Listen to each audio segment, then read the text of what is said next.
If you want to apply a US visa, student visa, you need a document called I-20.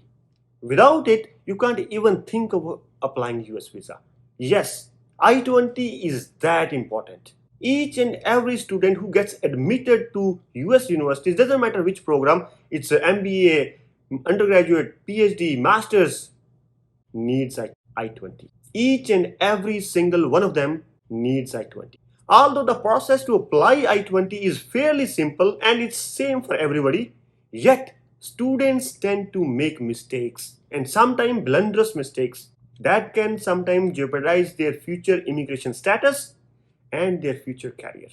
In this video, I'll talk about how to apply I-20. In particular, I'll talk about what is the overall process, what are the financial documents that are required, what financial documents that are acceptable by the universities, and what are the documents that are not acceptable at all. And towards the later part of the video, I'll talk about a common type of fraud sometimes students commit unintentionally, which can lead to criminal charges, monetary fine, or even a permanent ban on future visas. There is not much awareness about this among students. Even some of the very big YouTubers doesn't know about this fraud and they have been spreading the wrong information across the students. So please stick to the video till the end. I promise you will learn something new. And it's also a question of your life, your future career. You must know about this before you unintentionally be a part of this fraud. But before I talk about any of this, I want you to smash that like button and subscribe to my channel. Thank you. Over the last 12 years, I have helped so many students to get admitted into top universities, top programs in US, Canada, and other countries. And if you ever want to get in touch with me, fill up this form. This is linked to the description of this video and all my recent videos. Now let's get to our topic, I-20. After you complete your online application and send all the documents, you will likely get 3 outcomes: rejection, selection, or sometime delayed decision. Now in case of delayed decision or rejection, you don't have to take any immediate action. However, in case of selection, you have to either accept the offer or reject the offer. Should you choose to accept the offer, university will guide you to the next step, which oftentimes is to sign up for an online university portal where you have to upload any missing documents if there are any. And this is the place where you will be asked to upload your financial documents, which I'll talk about in a bit. These financial documents are very important and are going to get you the I-20. You need to prove that you are financially capable to afford your education in US, and universities want to make sure. They will give you an estimate, a cost estimate for the program for 9 months of study, because if you do not have the funds, later when you go for visa interview, you will face rejection, because the lack of fund is a very strong reason for visa officer to reject your visa. And universities want to avoid that situation. And that's why they provide you a cost of estimation for the program. That usually includes a tuition fees, living cost, health insurance cost, and cost for books and other supplies. This will be an estimated cost for first 9 months of your study. And this estimated cost, estimated amount is also called I-20 amount. Now, if you have any dependent coming with you, say your wife or your children, this estimated I-20 amount will vary accordingly. And it also varies from program to program, from university to university, and from location to location, because some locations are more expensive than other locations within US. A typical amount that you will see in your I-20 varies from 30K to 60K. So 30K is roughly 24 lakh rupees and 60K is 48 lakh rupees. Don't worry too much about this cost at this point, because this cost is actually a little bit inflated. Universities, when they estimate this cost, they inflate this a little bit, and you most likely won't be spending all that amount in your first year.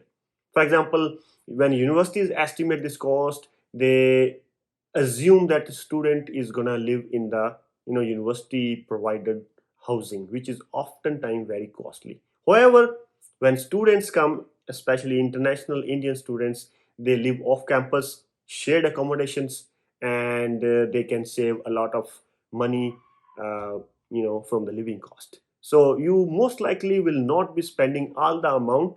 However, in order to get your I20, you need to show that you have that I20 amount in your bank balance. You need to show this amount at all cost, or maybe slightly higher than this amount, just to be on a safer side. Now, some students, they are very good planner. They like to plan ahead, so they ask this I20 amount estimation in advance during the application process.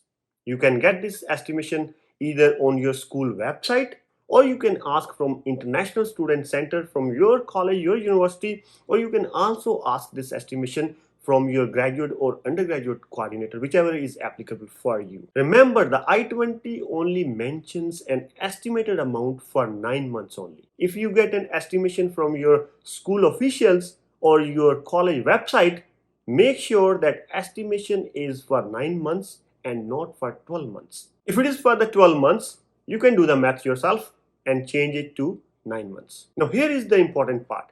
If you manage to secure any scholarship, you can deduct that scholarship amount from your I20 amount.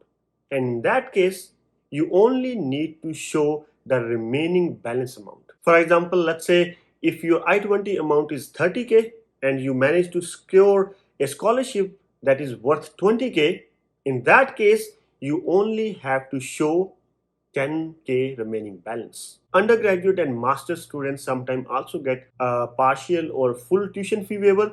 If that's the case for you, you can deduct that amount from your I20 amount. PhD students, on the other hand, sometimes gets teaching assistantships or research assistantships that covers full tuition fee, monthly stipend, and also mandatory health insurance. If that is the case for you, then you don't have to show any proof of fund at all, because you will be covered by either teaching assistantship or research assistantship. For such cases, university will send admission offer and I20 together in one package. No financial document will be asked. That was the case for me. When I got my admission offer, I got my I20 with it because I was covered by teaching assistantship for the first year.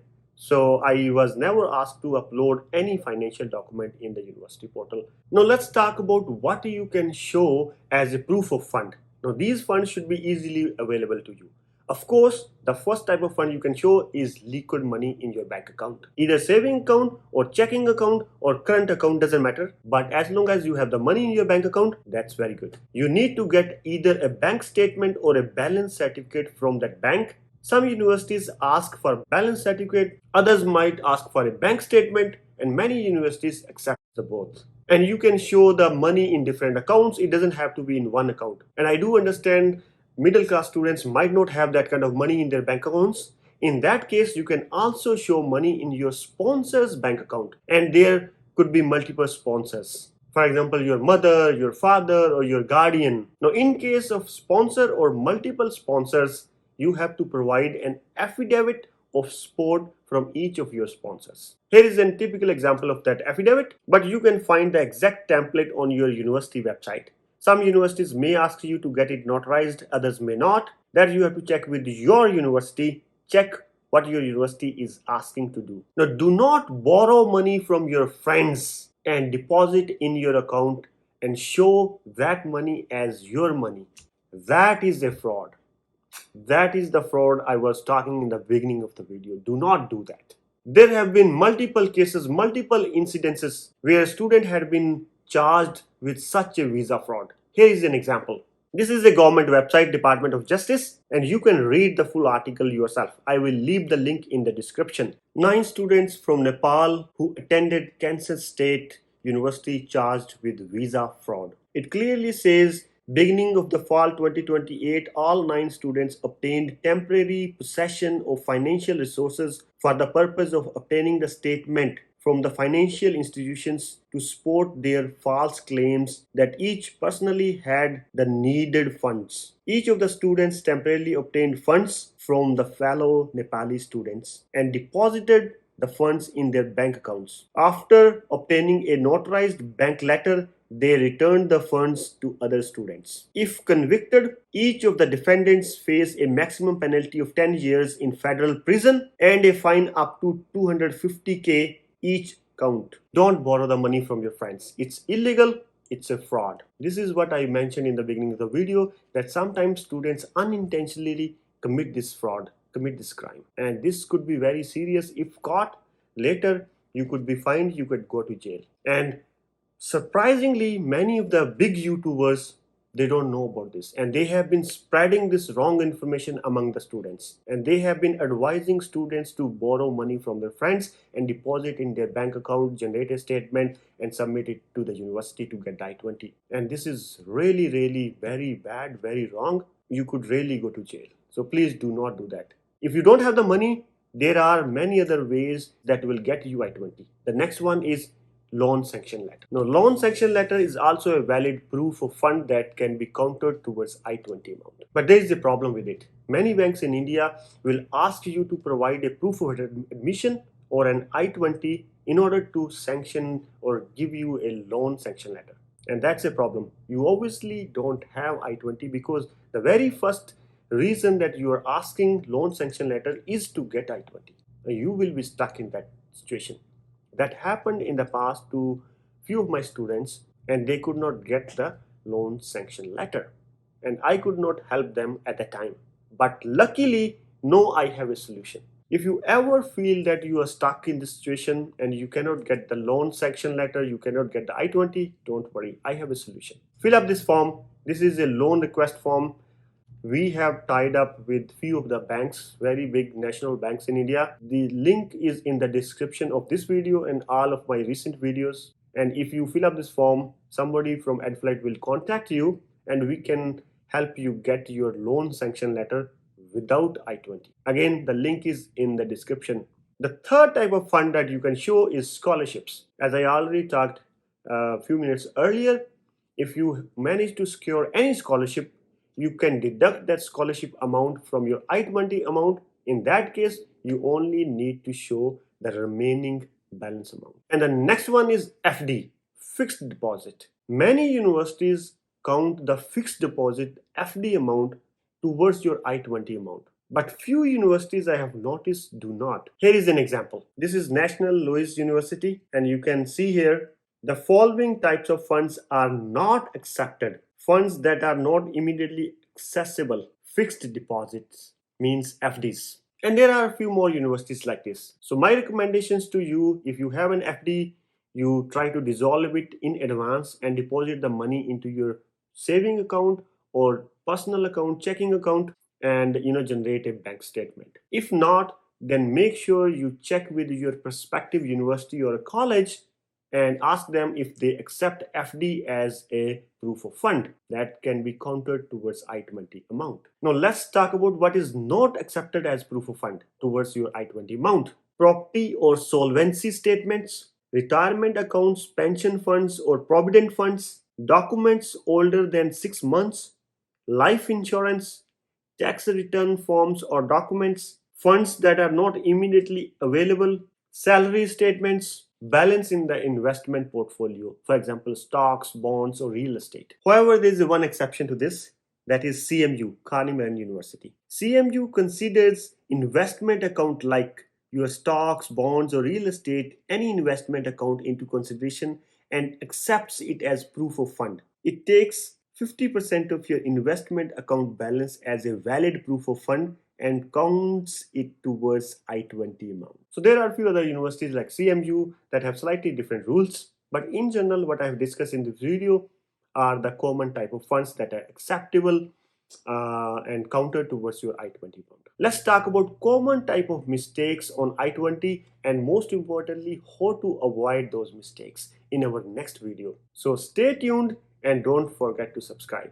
Till then, keep learning, keep smiling.